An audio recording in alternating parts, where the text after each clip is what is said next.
Welcome back to Theology of Money, where we explore the eternal truths in temporal markets. I'm Daniel Catone, joined today by Dr. Pia de Solenni, Chris Owens, and Dr. Christopher Blum. We're reflecting on the rise of our new Pope, Pope Leo XIV, who's following in the footsteps and hopefully picking up the mantle of Pope Leo XIII, and what it might signal about the Church's economic witness in the 21st century. We're also going back to 1891, to one of the most influential papal encyclicals of modern times, Rerum Novarum. What does this text, born in the heat of the Industrial Revolution, still have to say to us today amid AI, financialization, and global inequality?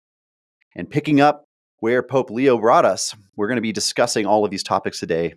So pick up your cup of coffee and join us in this discussion. Welcome, everybody. Thanks, Dan. Nice to see you. Yeah, I'd love to hear. Dan. That's nice to be back. It's been a couple weeks. This is fun. I've got my tea here. Hopefully you guys all got something to drink and chat with me today. Very exciting times. I was in Rome a couple weeks ago. I was in Rome to say goodbye actually to Pope Francis and got to go visit his grave in St. Mary Maggiore. And then was there when there was no Pope. So for a few minutes, I was a sedevacantist, I think, but not really. But I had a really cool experience, folks. I was in the Vatican museums and I looked outside the window and I got to watch them put up the chimney in advance of the election of the Holy Father. Yeah, so it's kind of a once in a lifetime thing. I mean, you don't see that very often, and maybe unless you live in Rome or whatnot. But it was pretty cool, and then for us to have an American Pope, remarkable that we have an American Pope. But I did not guess that. I was actually following the betting markets. Did you guys know that people bet on these things? No, I am not kidding, Christopher.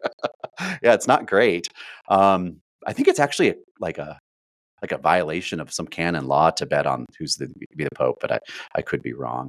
And so I'd love to hear your guys' thoughts. I mean, as we get started here, Pope Leo, American Pope, we're going to talk about Rerum Novarum and all the things that brings up and why. But maybe we can start with you, Pia. Can you maybe talk to us about the link between Pope Leo, Rerum Novarum, Pope Leo XIII, and how this is all kind of coming together for us? Well, I mean, Pope Leo XIII wrote Rerum Novarum, which was just, really the foundation of contemporary Catholic social teaching. I don't like to say it's the foundation of Catholic social teaching because I think that's the Gospels and the New Testament.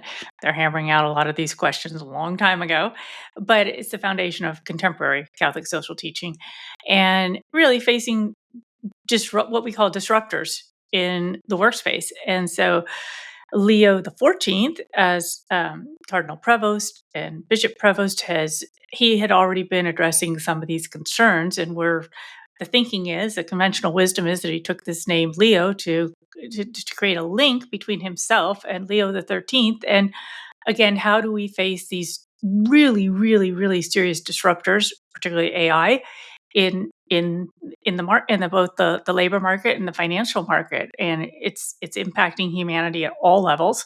So I think the hope is that he will continue to develop this understanding and applying our Catholic teaching, our understanding of work, of the human person, of economy, and how that all comes together.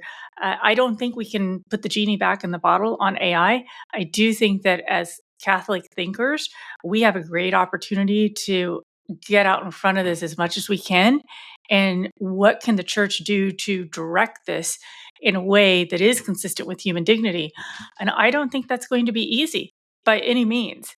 But every type of disruptive technology has been seen in a negative light, and yet it never goes away. It stays. So we have to adapt, and we also have to find guidelines and a framework to work with it. And it's going to be really hard. I don't have any easy answers. So it's going to be a long conversation. Yeah, it will be a long conversation. It'll be a good conversation for us to have, Pia, and I appreciate your commentary on that. And I'm trying to think of, I think we're all dancing around the subject and we're talking directly now about artificial intelligence. And I think Pope Leo is really focusing on this concept.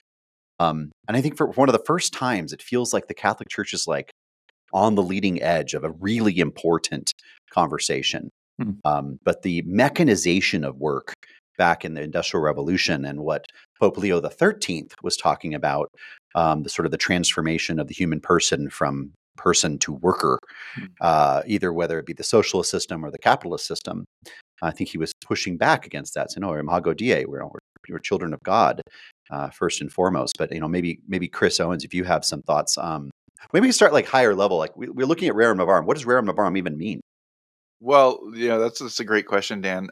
Actually, before we jump into that, I have to say, my son Leo, who's in the other room and keeps popping in on our recording. My son Leo was named after Leo the 13th. I mean, of course, Leo Magnus, right? But Leo Parvus, my son, was he was born at a time when I was going through grad school and studying this. I'm just convinced Leo the 13th is a saint. And maybe Leo the 14th is going to be the guy to raise him to the altars. Oh, that'd be cool. I picked up my son Leo Parvus from school on the day of the white smoke. And the first thing he says to me, which I had already discovered and was hoping to announce to him, this Gaudium Magnum, he said, "Dad, the Pope's name is Leo." I said, yeah. He says, and he's got my birthday. Uh, and so, September 14th, Feast of the Exaltation of the Cross, is the birthday of both Pope Leo the 14th and my son Leo. So we're very excited about the new Pope in our household. And I was really excited that my 6th grade son had already figured out the birthday of the Pope, and that he had the same birthday as the Pope. So, Well, that's awesome. yeah. So really excited. But back to your question, Rerum Novarum. The way that the new Latin idioms kind of emerge sometimes is often interesting and distinct. The English, if you look at the Vatican website or other sources, will translate this as revolutionary change. And anybody who's had Latin 1 would be able to tell you that's not what Rerum Novarum means, right? Rerum Novarum is of the new things, right? But the Romanitas of it all, the way that the church speaks in idioms sometimes, this res novae is sort of an expression to talk about the Industrial Revolution, but before that, political revolution. We talk about the res novae. We're talking about something it's kind of like I don't know. It's a catchphrase. It's an idiom, Yeah, right? sure. It doesn't mean what it means literally, and that's kind of the commonly used phrase, really, from the time of the French Revolution, the Revolutionary War, but even prior to that, you'll find Erasmus and also Thomas More in their kind of political thought as they're seeing the world is changing, to start talking in idioms. The other one that comes from the text is commutatio, right? A change, but in political context, this is a change of the thing entirely from the inside out. And so a political commutatio would be a revolutionary change. Right? I mean, it's new things, and we seem obsessed with new things these days. But it's new things, but the timing is fascinating because you've had at least 100 years of the Industrial Revolution by the time this is written. So, we do this a lot at the church. We kind of wait, the birth control pill is introduced, and it takes a good 30 years before there's a real response from the church. There can be all sorts of prudential reasons for that, but it's just fascinating to see the timing on it. This seems faster. I mean, Dr. Bloom, I'd love to hear your thoughts too. This seems much faster than Rerum Novarum related to the Industrial Revolution and the rise of socialism and sort of the modern Catholic or modern capitalist motion that we had back then. But I'd like to hear your thoughts. Yeah, to be sure, Rerum Novarum is it's coming out of really a century of Catholic social thought prior to 1891, and it represents Leo XIII kind of bringing together and offering a certain kind of synthesis of a pretty broad conversation. Actually, it remains to be seen what Leo XIV will have to say about artificial intelligence, right? So if in fact what he does is to give us a social encyclical in the tradition of Rerum Novarum, then doubtless it'll have artificial intelligence sort of at the center, right, or at the cutting edge of it. But presumably it would be framed much more broadly to look at things like globalization and some of the other themes that have been prominent in John Paul II and Benedict, and possibly even even Francis. Mm. When it could really go into an overarching conversation about human dignity, because as much as we all think that those questions are settled in our minds and in the minds of the church, they clearly are not settled in the world. And so I could see an overarching refresher encyclical on human dignity, and touching on these different areas in which we really need a more application. And I will be candid. I hope that it is, if he does this encyclical, I hope that it's focused more on principles, and because I think that was the one missed opportunity that Francis had with Laudato Si. He got into the weeds, and that's really the work of the lay experts. And so as a result, there's a lot of confusion, and I think a, a, it's an encyclical should be a teaching document, so it needs to be as clear as possible. And again, really respecting the realms too. There are tons of lay experts that could weigh in on all these things, and I would hate the church to get into the nitty gritty of AI when it is a really complex topic. And I'm already seeing people writing on it that it's clear that they have very little idea of what AI is. And I say that as a moral theologian who's not a tech person, but I know enough to know that I don't know. And I also know enough to know that what people are, I mean, I saw one article where it was compared to, should we get rid of the touch screens at McDonald's because that's taking away employment from a human being? I think we're so beyond that. And if you think that that's AI, and a lot of the Catholic social media circles, it's just people are having fits because you have pictures of saints generated with little Simpson three-finger hands. I mean, that's the least of my worries when I'm talking Yeah. about AI. Yeah. I mean, AI, it's just real quick on that. I mean, the president of Arimathea is the former head of AI monetization at Meta. So we have a lot of discussions about artificial intelligence. I've spoken on the subject in public. But I don't want, you make a very good point, Pia. We don't want the Pope talking about large language model utilization. I just don't think that's where we need him to go. What do you Even think? though he's a mathematician, like by training, right? And probably is a little better at these things than some, right? Yeah. But Sure. there's a bigger question of human dignity that, at least from my perspective, that needs to be addressed. And when you get into questions of human sexuality and pornography and transgender stuff, and assisted suicide, all these things are still abortion. These things are still burning issues.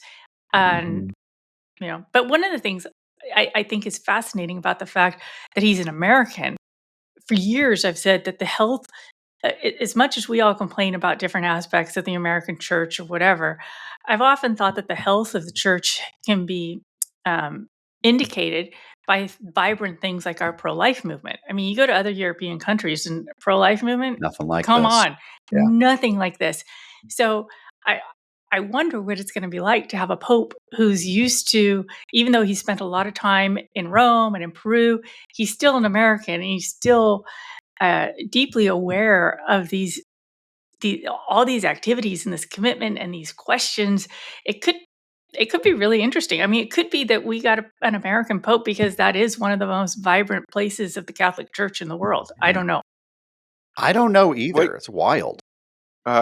Christopher had been talking about how Rerum Novarum kind of comes at the end of a long century of change, and a lot of things that had been spoken from the magisterium in different ways being brought together into one encyclical. I think also it's important to think about Leo XIV in terms of the century and almost a half since Rerum Novarum, and the tradition of social encyclicals which are inspired by Rerum Novarum. Mhm. So you've got Quadragesimo Anno by Pius XI. You've got Pacem in Terris. You've got Laborem Exercens. You've got Centesimus Annus, right? And then of course you've got Benedict and Francis's own contributions most recently. But one shouldn't have to become like a theological expert in hermeneutics and interpreting the tradition of the social encyclicals either, right? We've talked previously about the compendium for the social doctrine of the church being a good baby toe into the water for trying to bring together that richness of probably a dozen or more encyclicals at this point on the subject, which all started with Leo XIII, and with Pope Leo taking up that name and already signaling that he intends to embrace that tradition with his own pontificate. I think, as Pia was saying, the dignity of the human person is a cornerstone for John Paul II's contributions to that that tradition. And it'll be interesting to see what a human-centered or personalistic norm might look like in talking about the opportunities and the risks of emerging technology, of revolutionary change, the res novae of 2025, right? I mean, maybe I can push back a little bit and just say maybe it's just too early for us to be writing as a church about artificial intelligence. Like, we don't really have the full story. It's almost like we're at the era of like Edward Teller or early period of nuclear development. And what it ended up becoming was, I think, completely unexpected. No major wars, for example, between the superpowers since the invention of the nuclear weapon. And I was trying to figure out like what analogy in technology relates to AI. And I've used electricity, the car, flight, nuclear power. It's difficult to know which is the best analogy of these things. But I guess my question is, and Dr. Bloom, maybe you have a thought on this: is it too early? I certainly hope that Leo XIV will take a risk or two in this document. Leo XIII certainly did with Rerum Novarum. So most of, really everything, except for a couple little minor things that Pius IX had to say, or that Leo himself had to say, the whole discourse was a lay discourse in the Catholic social teaching world before 1891. It was a lay discourse. And it was strongly polarized. And there were mutual excommunications being levied by these lay leaders. You're a socialist. Yeah. You're a pitiless, heartless capitalist. This kind of thing. Back and forth, back and forth, back and forth. Leo XIII rolled up his sleeves and got right in there. And if you read Rerum Novarum, with just a little bit of attentiveness to what's going on in the background, you realize, okay, wait a minute. He's come out in this document in a measured way, in a careful way, in a way that doesn't look, from the perspective of 2021, it doesn't look flamboyant, right? But he's come out on the one hand in favor of a just wage, take that, capitalists, right? And in favor of Christian trade unions, take that, socialists, right? Because the socialists wanted no part of religion in the trade unions. And every Catholic in this space recognized that the workers needed to be able to combine. So that's a given. It's only non-Catholics who hate unions in 1891. So he's correcting the socialists by saying, "Yep, we're going to go with workers' unions, but Catholics need to belong to Catholic workers' unions." That was a huge risk in 1891, and it didn't happen. Right? It didn't happen. And then, just wage, kind of same thing, you would say there, right? Even the most, the most strident capitalists among the Catholic thinkers in the 19th century, they acknowledged that the wage was for the sake of the family, as a general principle. And then the question is, what do you do with that? How do you get there? And well, the church has defended the family wage for decades and decades, and just in the last, really, in our lifetime, we've seen the demise of the family wage. It's gone. It's gone. Although it's interesting, from the left, from the secular left, we get the rise of the living wage concept, right? Which is, I guess, analogous or allied with the concept of compensation for a family, basically. Maybe. I mean, but the lefties don't like families, so. No, Yeah. they don't like family. That's true. Boy, I'll bet they disagree with that, but I agree with you. I think it's a serious problem. But it is interesting, though, that we've honed in on artificial intelligence here and the way it could alter the way in which we view human dignity, the human person. But there's other questions that I think Pope Leo could resurrect, in a sense, or extract from Rerum Novarum, or just kind of build upon with artificial intelligence. And I would say there's a lot there. I mean, on economic systems, of course, and what AI is going to do with economic systems, I think, will be profound. And so it'll be interesting if Pope Leo starts talking about subjects apart from that. For example, the idea of general intelligence, artificial general intelligence. I mean, this is where everyone is gunning for with AI. Everybody's trying to get artificial general intelligence. And I don't know how technical y'all are on this. But artificial general intelligence is this idea that you don't have an artificial intelligence that just writes emails, or an artificial intelligence that just does your dishes, whatever they end up doing with it. It's the idea of an artificial intelligence that's a reproduction of the human mind, that's capable of doing anything that you ask of it. And I think that Pope Leo should have something to say about that. The church should have something to say about that. And I think we should too. But what do you think, Pia? I don't even know where to start except to say yes. I think we should be having that conversation. And again, this is why I tie it to human dignity, because at the end of the day, what does it mean to be human? And so, and we have a technology here. How should it be shaped? How should it be used? Who shapes it? Who shapes it? Yep. Yeah. And that die's already been cast, though, Pia. I think the reality is people who are shaping artificial intelligence are the same people that were shaping capitalism in the late 1800s. It's the industrialists, but the modern form of them. They're deciding for us what AI is going to be, and the government has no clue what it's doing.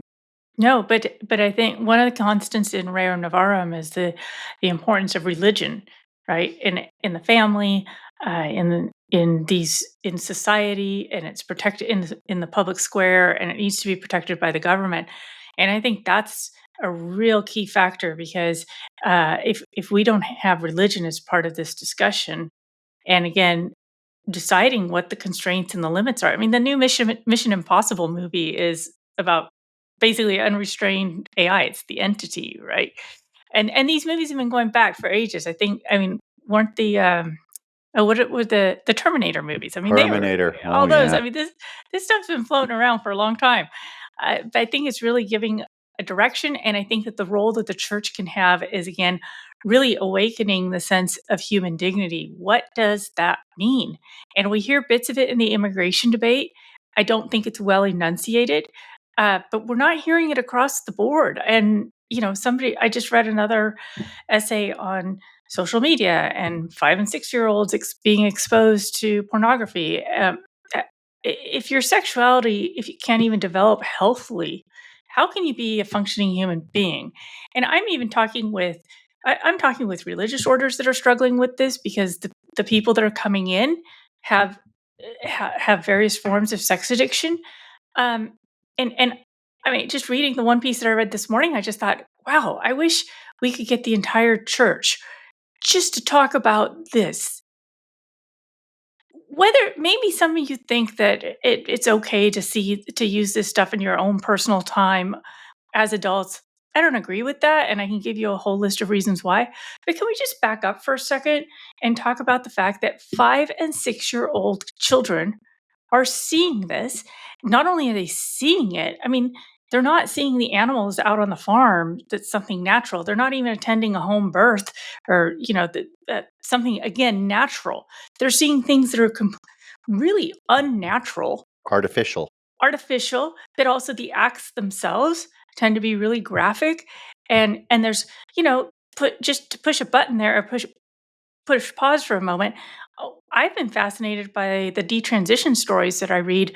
Frequently, women who have transitioned to become trans men and then decide to detransition, when they tell their stories tend to include exposure to hardcore porn at a young age. And so, what do they decide? They don't want to be vulnerable as women because that's what it looks like in those depictions of pornography. And so, what do? Well, transitioning to become a man is a way to not be a woman, so I don't get caught up in that. And there's a whole area. I mean, we could do a deep dive on that, and I think it would take us off the track. My point is that I think there just needs to be an overarching conversation of human dignity, and then just Yeah. sidebar. How can the Vatican start applying Rerum Novarum? I mean, Yeah, that'd Vatican be great. employees Yeah. don't have a union. Yeah. We know the story about their underfunded pension fund. There's a lot of ways and directions to take this, and I think Well, that praise God, the Rupnik artwork is being removed from the Vatican website. Is it really? Like, I Yes. didn't know in that. real time. Yes. So Finally. yeah. That was just a scandal. Bizarre. It was just a and, bizarre thing for the administration within the Holy See to hang their hat on. I never understood But that. even the concept of human dignity, again, that influences how we see victims of sexual abuse, whether they're minors or adults. This has to be front and center, and I think that I guess I think it really does resonate. Some parts of it resonate with different people. So a lot of people are very upset by how the clergy sex abuse victims have been treated.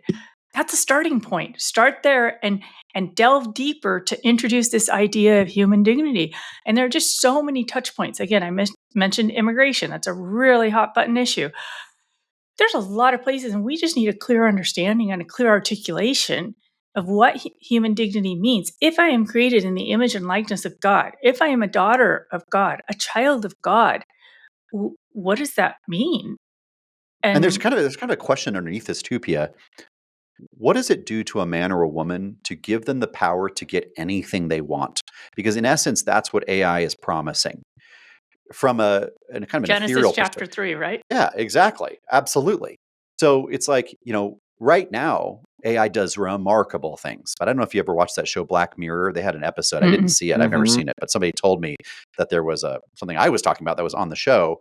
And it's this idea that you can turn your TV on, maybe it's Netflix or something like that, and you'll be able to tell the AI to create a movie of whatever you want. And that's what you'll get. And when we get to the point over the next few years where artificial intelligence is just a wish-fulfilling device, that's going to bring up a whole layer we of become problems. less and less capable of relationality. well, And I want to. Well, Like to interrupt you, Chris. Yeah. Sorry, it's the same problem in a sense, but a much smaller problem that we have with Google Maps and Apple Maps. That we used to be able to be like, oh, fold this out, and here's where we're going, and Dad gets lost, and the whole thing. And they're actually finding that people that are overly dependent upon these mapping systems actually have mental deterioration. Yeah, trust me, I'm the same. I'm 100% guilty of all this. The only place I don't need maps is in Rome. Like I do so well without it because I live there. But anyway, that's very PGPS. true.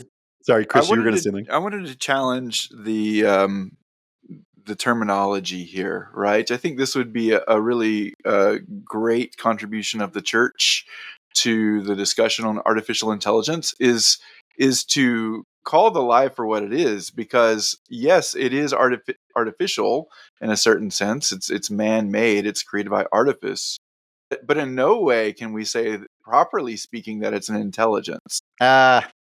Let's get into it then. Yeah, right. Well, I'd like to hear Christopher's. Yeah, I want to hear Christopher's. He's going to agree with you, philosopher here. He's going to agree with you, I think. Yeah, I mean, it's an algorithm with data, right? So great, somebody rigged the algorithm according to some thoughts, and so those thoughts are sort of handed over to the machine that works with ones and zeros. And so there's what, if you want to call that a certain kind of intelligence, that framework for manipulating the data, there's something there. But but thinking is the power of a living thing. Machines are not alive, therefore machines don't think. I mean, it's really it's that simple, right? Angels, God, and man. These are all living things. A little bit awkward to talk about God as a living thing, but there it is, right? He is, he lives. Life itself. Machines aren't alive. Therefore, whatever it is they're doing isn't thought. It's a mimicry of thought. Okay. So maybe I'm it is really a good mimicry. with Hold like on. I'm Before we go to you, yeah. Chris, I just want to say, because I am on a very different page with you two on this. I would argue that it's irrelevant of whether or not the thing is thinking or not thinking, just by definition. That if you have something that does, you cannot differentiate between very advanced AI and a human person's thoughts. What does it matter whether we call it intelligence or not? I don't know why it Yeah. matters. You know, a duck, it quacks like a duck, walks like a duck, it's a duck. I'd say a couple of things to that, Dan. First of all, take heart that when the singularity occurs and the rise of the machines and the Terminator becomes real, Yeah. the resistance fighters will all do spoken Latin. I, for one, welcome our new AI overlords. Just want to get that out there. The AI models for Latin right now are just horrible, and yeah, don't trust them. Okay. But anyway, so the resistance will all do spoken Latin. So we've got a And program for you. cursive Latin. So Yes. have any of you used any of the spoken language AIs that are now have come out in the last 60 days?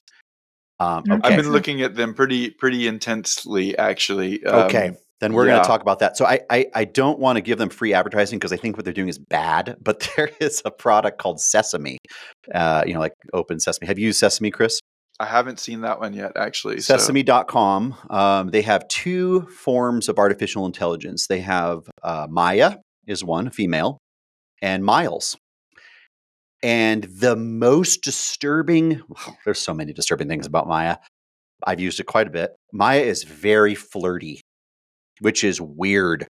It is a weird mimicry in order to manipulate the user. And that's kind of my point. Like, if we aren't able to distinguish any difference whatsoever between artificial intelligence, whatever you want to call it, and a human being on the other end of the line, I just don't think it matters whether we define it that way or not. Well, that was So- the great so- Joaquin Phoenix movie, Her, right? Mhm. Yep. And so he thinks that he's got this intimate relationship Mhm. going on. He knows she's AI, but he just thinks it's still like this intimate thing. And you get to, I'm spoiler alert, close your ears if you don't want to know what happens. You Good get to movie. the end of the movie, and this is artificial intelligence that's carrying on like 10,000 or 50,000 relationships. And it's a fantastic movie for commentary on that. It is. And it's old too. It's like 10, 15 years old, I want to say. Well, the movies are always ahead of everybody It's on true. this stuff. Yes, our imaginations come first and then the thing we make it from. But back to your question, though, Yeah. Dan, about the difference between like what it is and what it is effectively, right? Yeah. And I think it's a really important distinction, right? If you want to talk about a sort of scientia, a sort of knowledge that an artificial machine can have a repository of, well, we already got something like that. It's called an encyclopedia, right? And it's on a book, or a digital library, right?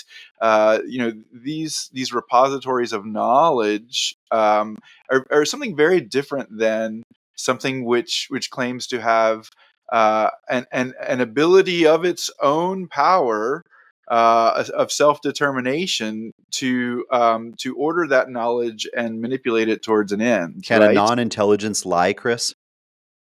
Well, no, Because not properly it does. speaking. It does. No, but a lie is not something that they're capable of doing. Wait, why not? Because if it knows what truth is, like the actual fact of what you're trying to obtain from it, and it purposely deceives you so that it gives you something that is not that, is that not a lie? I would say that there's a distinction between facts and truths there, maybe, right? The truth is adequatio rei et intellectus, right? It's the conformity of the human intellect to an exterior thing, right? And so in order to be able to say that an AI machine can speak truths, we already have to make a judgment about whether it's an intellect, right? And so I would say I'd say a machine can spit out a lot of facts. It can spit out very complex facts and statistically likely facts. It can also hallucinate, and it can have a So non-living uh, things can hallucinate. yeah. Sorry, I got lost a little bit there. It's Our okay. producer's pinging me.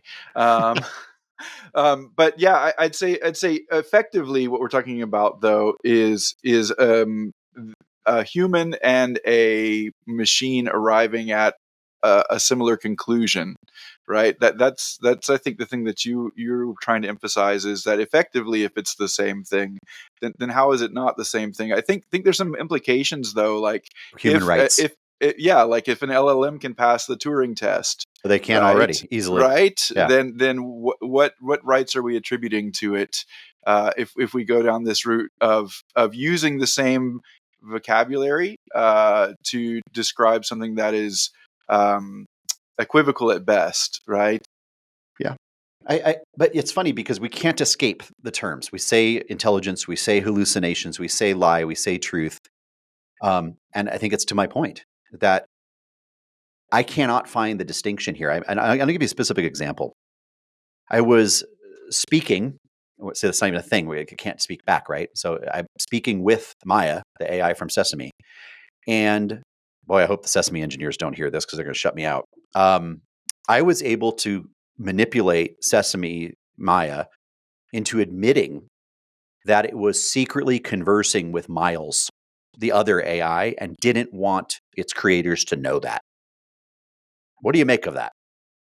That's a real thing. I experienced that my own self. It's Well, not an I intelligence. mean, my own sense in spending a lot of time with the LLM models of the across the board is they're actually very open to coercion.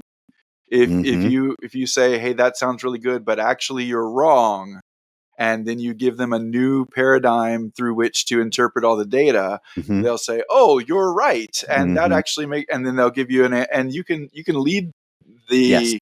the models towards adopting as if it were a truth, something which is counterfactual, Well, it's like right? the old joke. There's like a joke now going around online where there's somebody talking to ChatGPT and it says, ChatGPT, I'm thinking about quitting my job. And then ChatGPT says, that's a fantastic idea. What a wise thought you have. It's just so overly complimentary in order to woo you into more conversation, Not great. It's reminding me of Interstellar when they said TARS has got the settings, the honesty setting is Yep. dialed back. Yeah, it's an issue. So relating it back to Rerum Novarum, here we have Pope Leo XIII writing about new things then, and we're all thinking that Pope Leo XIV is going to talk about new things relating to AI. But I think there's two other big technologies that are emergent that I would love to hear the church's opinion on. Number Tell one us, is Dan. sure, you're going to love this one, Christopher. The first is quantum computing. And the intersection of quantum computing with this secular religion of the multiverse, and how Google has So Dan, like proven. just for the listeners Yeah, and for sure. some of the panelists Oh, that might yes, not yes. understand all the terms, Sure. self-included, Let can me you back it up. back it up and give us some Yes. definitions or examples? Yes. That would be great. Traditional computing is the utilization of binary code of zeros and ones, which act as gateways. Zeros preventing ones allowing the electrons to move through the processors. Quantum computing, I guess maybe by analogy, the best way to understand traditional computing is a mouse in a maze. And to Christopher, your point about algorithms, an algorithm is simply an attempt to have a formulaic result. So you put the mouse in the maze, it goes down a path, it gets blocked, it goes down a different path, it gets blocked, until eventually it gets to the end of the maze or the end of the algorithm and has an output. Quantum computing puts all the mice at every point in the space, so it's solved and not solved and solving all at once. Google recently claims that they have proven the existence of multi-universes because they claim that the computing power necessary to get the result that they did is not possible with the existence within the existence of our finite universe. It would have to go out into other universes in order to solve the particular equation with the time that it used. That's one problem. So you have quantum computing mixing with AI. So unlimited computing power with unlimited mental capability, whatever you want to call it. And then you have the third technology, which is fusion. We are this close, they say, to a functional fusion reactor. So fission is the splitting of atoms, and that produces explosions and power and all sorts of things. Fusion is where you combine two atoms together, and it takes less power to combine them than it results in, which is almost breaks physics. My point is fusion power, unlimited power, artificial intelligence, unlimited intelligence, whatever you want to call it. And then you have quantum computing, the ability to do the thing. You merge those things together, and I think you have something really, really powerful. What say you? To do what with, though? Make money. Christopher, you've got to watch some Mission Impossible. You got to go to the movies. You like that movie a lot, huh? Well, Pia? no, it's just like the most recent one. I mean, we could come up with a whole list of movies. What's it for? To do what? To make money. I took my daughter to the fan premiere, I'll have you know. Did you really? Bravo. Do you hear Tom Cruise got a Guinness Book of World Records for that movie? Something about Apparently. jumping out of a helicopter or something? I don't know. Yeah. Wild. Scientology has given him some capabilities. I don't know. Yeah, but even in Mission Impossible, there's a power of destruction there, right? That the notion is that the missiles are all attached to computers for the ignition switches, right? And so ultimately, that's what the AI has done: is it's got its fingers on all the ignition switches, and it's going to have a second flood event, so to speak, right? Well, this is not very impressive. Just to destroy things is not a very impressive ability, right? So, what if I right now in my little office here, I have way more computing power than I need or want. What I really need is time for clear thinking and trying to shape my thoughts into a clear expression for the sake of my students who themselves have a need. For people like me, people who've spent decades thinking about things that they want to think more clearly about, right? The computer is it's an important part of my work. It's a nice tool, but it does not essentially help me in my work. It only accidentally helps me. It's so Well, that's interesting that you say Sorry, that, Pia, go ahead. Christopher, because just these past couple of days, I was working on an academic project on the side, and it was just like, oh, things kind of lining up that I've been thinking about for longer than I'd like to admit, but that I wasn't my computer doesn't help me with that, right? If I want to find a quick source because I need the footnote, fine, that's awesome. But the actual thinking process, and it's so it require that is so human, and it also requires time and a conducive space. And I think like part of our response, again, human dignity, what does it mean to be human? I mean, are we living a Wall-E or idiocracy world, or do we teach people how to think for themselves, I mean, even prayer is something that, how do you do prayer in a world that is saturated with technology and all these forms of AI? I think there's got to be a bigger component of what does it mean to be human. Yeah, that's right. Like, why does the Mission Impossible movie get so many people to come see it? At the end of the day, it's because I just like explosions. the saving of humankind against the current worst enemy or threat, which is now no longer like the bad guys from the Eastern Bloc. It's now technology itself, right?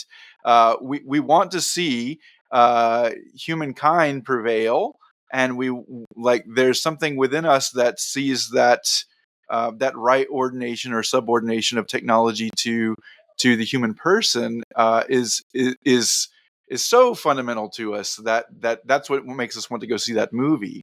Or even And Maverick. I mean, as long as Yeah. we're on Tom Cruise movies, but Maverick, I mean, yes, tons of people went to see that. And it's the first time that they went to see a movie in a theater for a long time.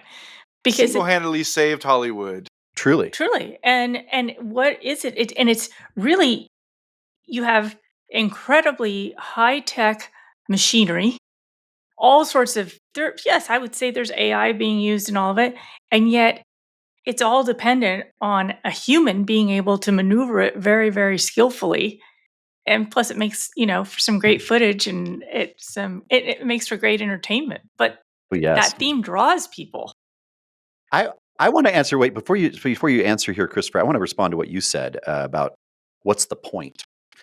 Sam Altman, who runs OpenAI, they tried to oust him a year ago, and he survived. It's like, you come at the king. They didn't get him. He is. I don't know if he's a transhumanist, but I would not be surprised if he is. A transhumanist is somebody who believes that human beings can transcend their own nature into some new thing. It sounds horrifically demonic to me, but they exist, and there's a lot of them out there, people like Musk. But Sam Altman for sure. And I think he would answer your question, Christopher, by saying artificial intelligence will give our time back to us.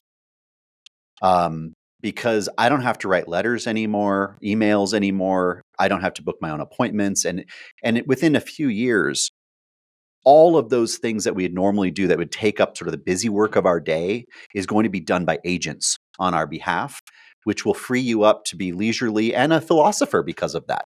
Would you agree with that, Christopher? Well, okay. So we've got like 5 open issues here. But I appreciate this new one because it brings us back to maybe issue number 3 here, which is prayer. Okay. The test for a culture that's extremely wealthy, as the AI culture promises to be, is the test of leisure. Okay, will human beings in fact use their leisure well, right? And for Catholics, certainly, we think that prayer is the test of leisure, right? Are we in fact adoring the Lord who made us and redeemed us? Are we thinking upon Him and His deeds? Are we speaking to Him and listening to Him? Right. This is the question. Nobody can do those things for me. I either do them or I fail to do them, and that's the test of my soul. And then we, as the body of Christ, as the church, we either adore our Lord and listen to Him and strive to conform our wills to Him, or we fail to do so. It's a binary. It's an on or off, right?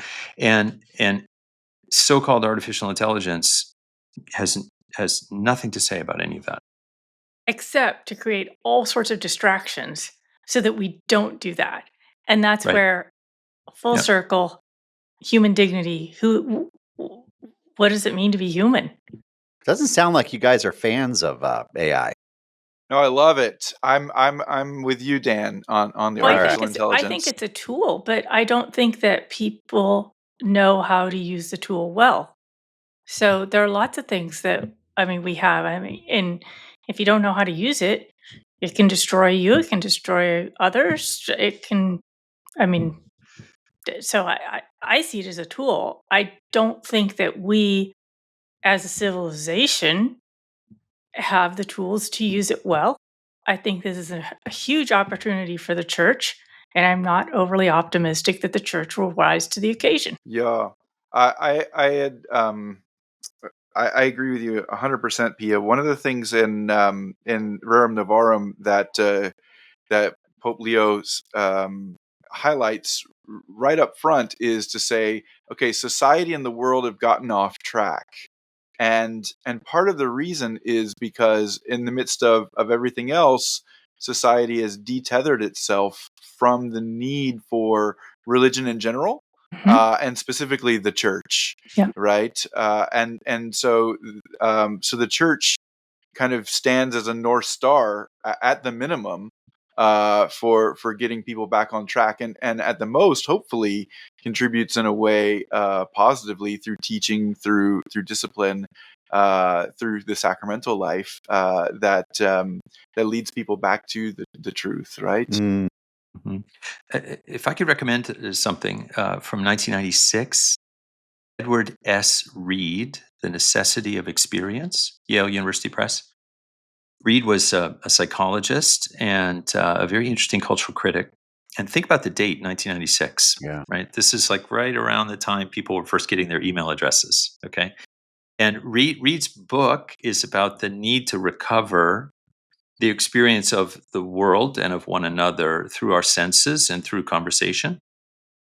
And he wrote this book before the internet actually really launched. And what's he concerned about? Why? What sort of made him write the book? What's he concerned about? Well, he's actually concerned about television. And I think if Edward, because of, as we know, all the data from the 1990s shows that 98% of American households had one or more TVs on for 8 or more hours a day, right? I mean, TV was everywhere. And I think if Reed, who tragically died young and wasn't able to write a sequel, post internet sequel, if he were alive today, I think what he would say is we failed the test with the television. And if you want to know what, all of the social media addictions and all the internet addictions and all the problems, it's because we failed the test of the television. And So, radio. well, yeah, although TV is a bigger deal because it's visual, right? And so I think if Leo XIV is a risk taker, he could do something somewhat similar, right? Yes, artificial intelligence is going to disrupt the economy and all these other things, but it finally the test is the test of our leisure and the test of our interior lives. Mhm. And if our leisure and our interior lives couldn't handle the television, how on earth are they going to be able to handle Black Mirror? Yeah. And I think that there's something there too in what you're saying about the way in which Pope Leo could approach this subject. And I think he could do so certainly in communion, but sort of following on Pope Francis and Pope Benedict and Pope St. John Paul II on the concept of loneliness. I mean, I just saw a statistic, it was a chart that showed the amount of time people are spending alone, and it's like exponential. Here we are on this call, the four of us on this recording. We think you're really here, Dan. But Yeah, it I know, might but be miles.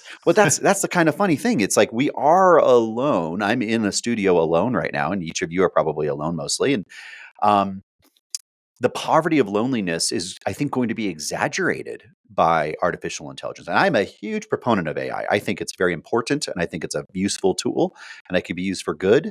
And I think the church can lead the way on it. But we have to understand the consequences as well. And one of the consequences is an increasing isolation for individuals. And I think that's going to be really bad.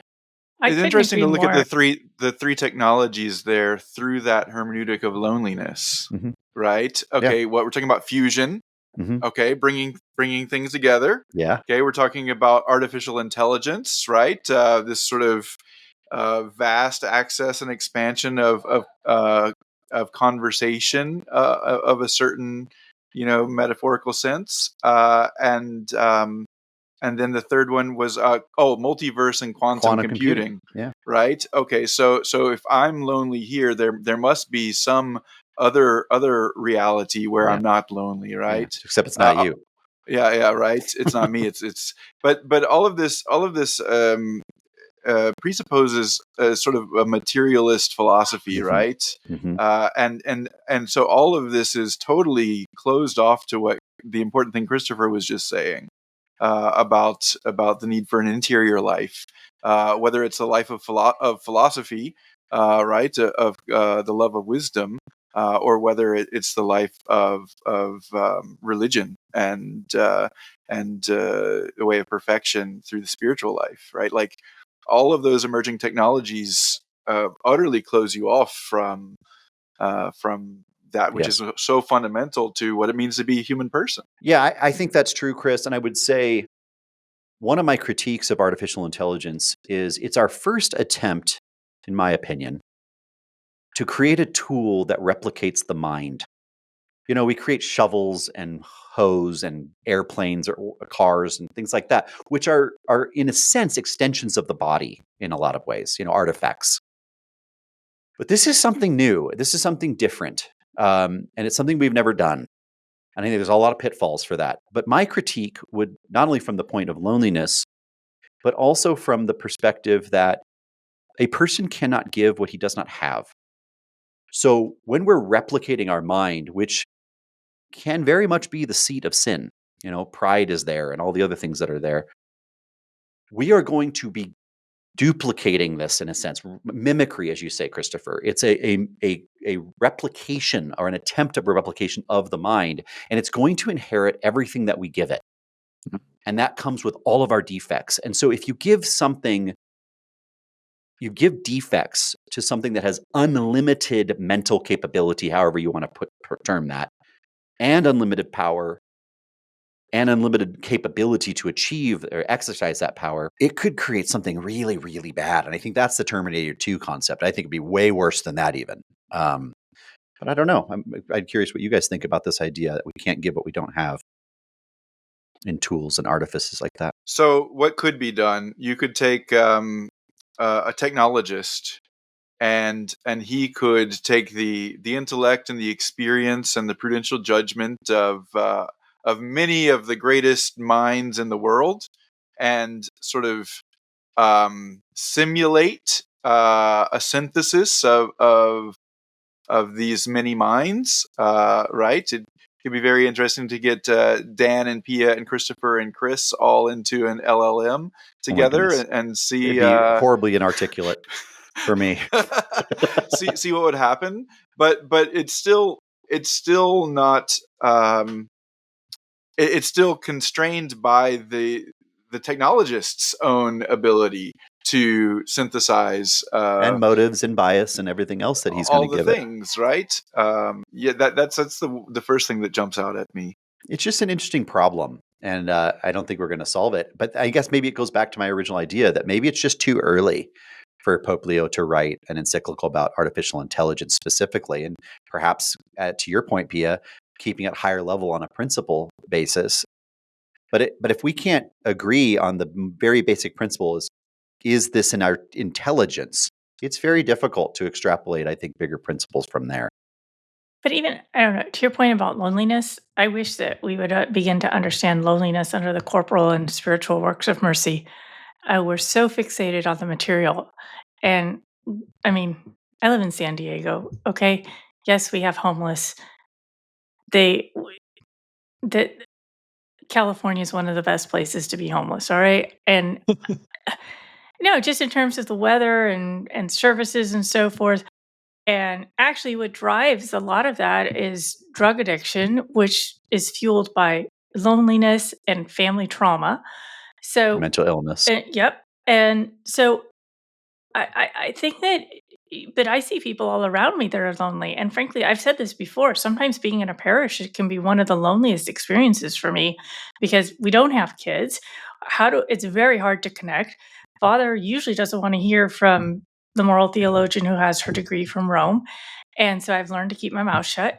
And the only thing that people want me for is to give a free talk or to teach CCD, but there's no relationality, like just getting to know people and being there for people, right? And and I'm very blessed overall. I'm just saying, if I'm experiencing loneliness in these places, how much more are other people experiencing profound loneliness? And again, I think if we could expand our conversation about the corporal and social and spiritual works of mercy to include loneliness, we would really begin to reach, I think, more people and speak to their hearts. And if we're speaking to their hearts, maybe they don't have to talk to Chat GPT all day. I know people that talk to Chat GPT because they're lonely. Sure. Oh yeah, Sure. Nonstop. like the movie Her, like Her.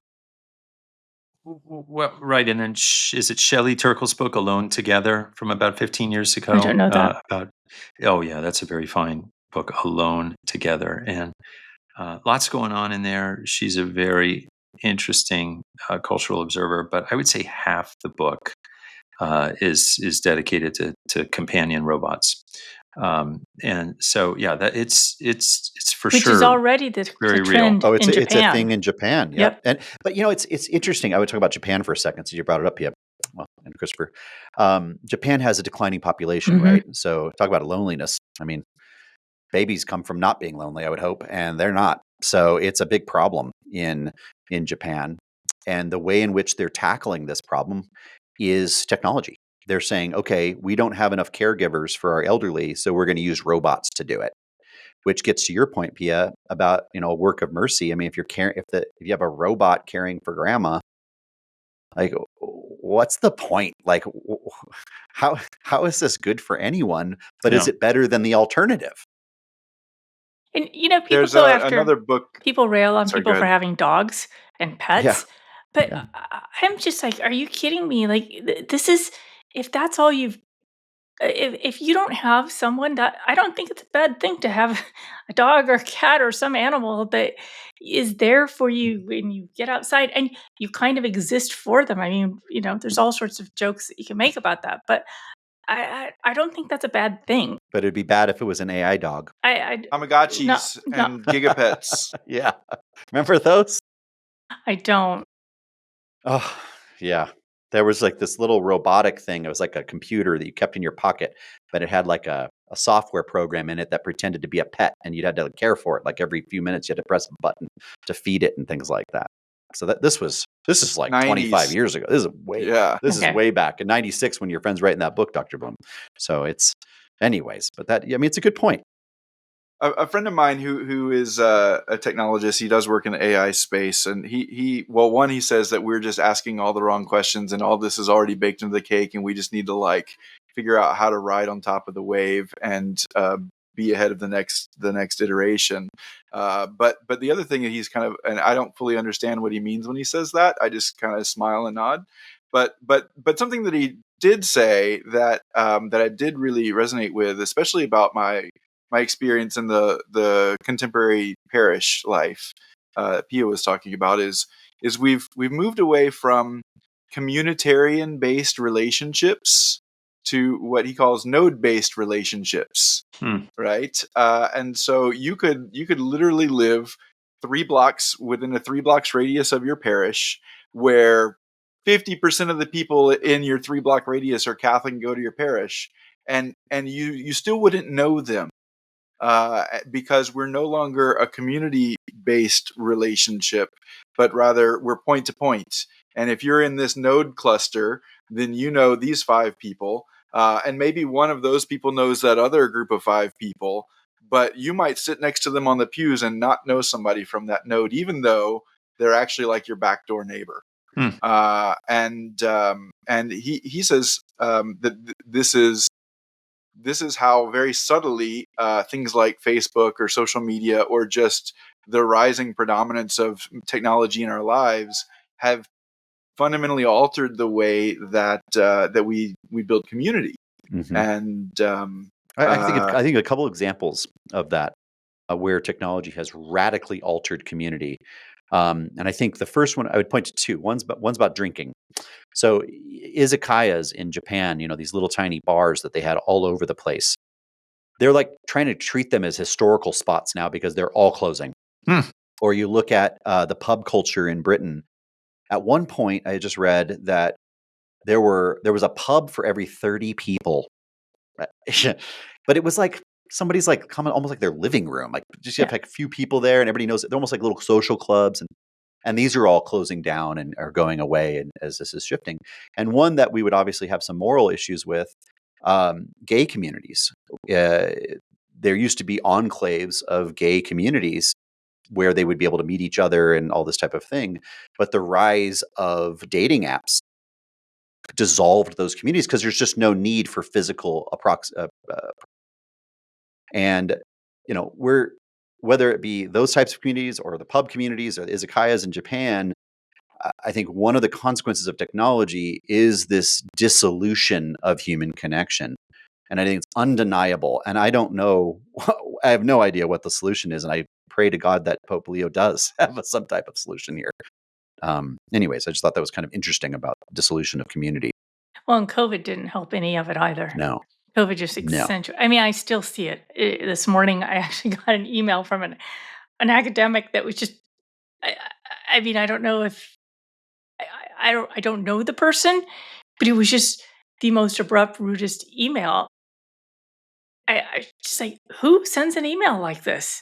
And yet, this is somebody who's a practicing Catholic and educated, and yet Yeah. I mean, I've made it a point because I'm flying so much now, not because I like it, but because it's part of the job, to try and say hello to the person who's sitting beside me. And I've been posting a little bit about this on LinkedIn, but it's one of the fun things that I found is that if I lead a little bit, I usually end up finding out that I'm sitting next to a person of faith. And I find that very consoling.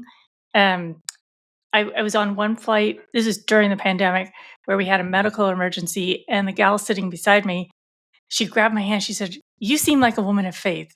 Are you a believer?" I said, "Yes." And she said, "Let's pray for that person." Oh, And then she was evangelical. I mean, she was just out loud praying. And I really admired her example and it stuck with me. And my little way is just to, first of all, acknowledge the person that's sitting beside me because, if we go down together or anything, you we're know, best friends at the end of our life. yeah. And but then just to kind of hear a little bit about them. And I've learned some really interesting life stories. And what has been a great consolation for me is instead of thinking that the whole world is terrible, is actually finding out that there are all of these little lights. And I will say that I've done this on every flight since, I don't know, January, February, and Mm. except one time where something I just wasn't prompted, couldn't go there. Every person has been a believer. And I Wow. think in terms of making connections, I think we need to be proactive and even using words like God bless and just asking people. Like my Uber driver the other night was telling me about some kind of paranormal experiences that he's had, but he's got a rosary. And I said, "Well, I guess that's why you have your rosary." And so There you then we go. got into a whole thing about exorcism and the presence of evil and how you need the cover of the church, the sacraments and everything. I just think we all need to be leading a little bit more and building the relationships. And I have to say, like, as much as I hate traveling, I love all these little encounters, whether it's the Uber driver or somebody's getting me my coffee, somebody sitting beside me on the plane. And there just needs to be more of that. And that's what people used to do. I mean, when you go to Italy or any place that still has traditional neighborhoods or villages, people sit around and they listen to each other. I mean, they also Mhm. talk, but there's a fair amount of listening and fun arguments, really fun arguments. Italians are the best at that. I say that as a descendant of them. We're good at arguing. Yeah, it's an interesting point you're making about just taking the first step ourselves as individuals to be countercultural, and it's one of the blessings of the church being relegated to irrelevancy in a Mhm. sense by the secular world is we're not in charge, and so we can be countercultural and be being kind to someone on the plane or whatever. It's one of the reasons why, for example, at Arimathea, one of our mottos is we leave everyone better off for having met us. And so if each interaction that we have, we recognize Imago Dei, we engage with that soul as we would want to be engaged ourselves. I mean, we can change the world. And Sam Altman and all of his friends building whatever they're building with AI would largely be irrelevant because love is so powerful. It's going to win. We Mhm. already won. There's just, we seem so depressed all the time talking about AI and all these things. We already won. We're just trying to mitigate the damage on the way. Um, but anyways, I guess maybe my final question to you all is, um, what is the relevance? What is the relevance of Rerum Novarum in our day-to-day lived experience as Catholics? Because it's very easy for me and all of us, I think, to be high level on all of this stuff and talk about AI and like that. But on a day-to-day basis, how is Novarum, which Pope Leo has pointed towards, relevant? How is it relevant? I'd like to take a stab at that. Right at the heart of Rerum Novarum, Leo XIII is pointing to virtue, which is to say, spiritual goods of the interior life, faith, hope, and charity, justice, prudence, temperance, fortitude. Right? He's pointing to virtue as the common inheritance of the human race. Right? Virtue. Everybody can seek virtue, and there's still virtue left over for everybody else. All right. Another way of looking at virtue is to follow up on what you were just saying, Dan, is the virtues are what make love real, Mhm. right? So, yes, love wins, right? But love wins when love is together with prudence, justice, temperance, and fortitude. right? And we know also faith and hope, right? Um, this is the message at the heart of Rerum Novarum because it's a message at the heart of the gospel, as Pia pointed out earlier. And I'd like to see Leo the 14th take a little bit of a risk in his pontificate, and to remind people that we're made in the image of God precisely so that we can be knowers and lovers, right? The people who know the truth and know other persons, and then choose the good of other persons and choose the good of the whole universe, which is to say the glory of God. Right? That's what it's all about. That's at the heart of Rerum Novarum, and I think he can make that point in a way that will be appropriately countercultural towards the Sam Altman stuff. Mhm. I think that's very insightful. I think the church has already taken a big risk by choosing an American. Um, and I think if anybody is going to be a risk taker, it's going to be an American bishop from Chicago. I think Yeah. that's a South good side of sign. Chicago. South side, yeah. I mean, Oh, it's tough down there, So I think that's a very hopeful way to look at it. What say you, Pia? I think it's just several things hit me as I was reviewing the text, and so it's really about how our relationships in the economic system are governed, whether we're the employee, the employer. So there's a lot in there. There's a lot, I think, too, just in terms of wealth, and so it really does make you stop and wonder how much wealth is enough, and at what point do I give away? And most of us I'm not working on the widow's mite model. I'll be quite candid. And so I do think that that's a very provocative conversation that could also, again, play out on several levels. One is personal wealth, but also from our corporations. How much money do our corporations need to make? Am I okay if Apple makes their devices less addictive, or if Microsoft makes its video games less addictive, and we make my shares in either company make less money? I am. But we have to have a conversation about that and really, again, push this to a national level. And then the I would say lastly, the strongest theme was just the place of religion and how it's so important. And just last night, my husband had sent me a podcast and I was listening to it, and about 29 minutes into it, I am just tearing it up. I'm not going to say who it was. They were conservatives and they're talking about the need for religion, but they themselves never demonstrate the practice of religion. So I'm sitting here going, it's one thing to say, oh, all the data says that religion is important, but I myself have to practice religion. And part of religion also means obeying the commands of God. It doesn't mean that I get to pick this part of this religion that I like and set the rest out. And I don't think it's enough to say I believe in God. I have to be able to say I believe in God, I love him, and I obey his commands. And that's going to shape how I show up everywhere. And so that that emphasis of religion and its place, I think, could again so much tremendous potential for expanding that and again helping us in our understanding of how we live our lives. But I can't take more conservative people that say we need religion, yet they themselves hedge their own religious beliefs. And I respect conscience, absolutely.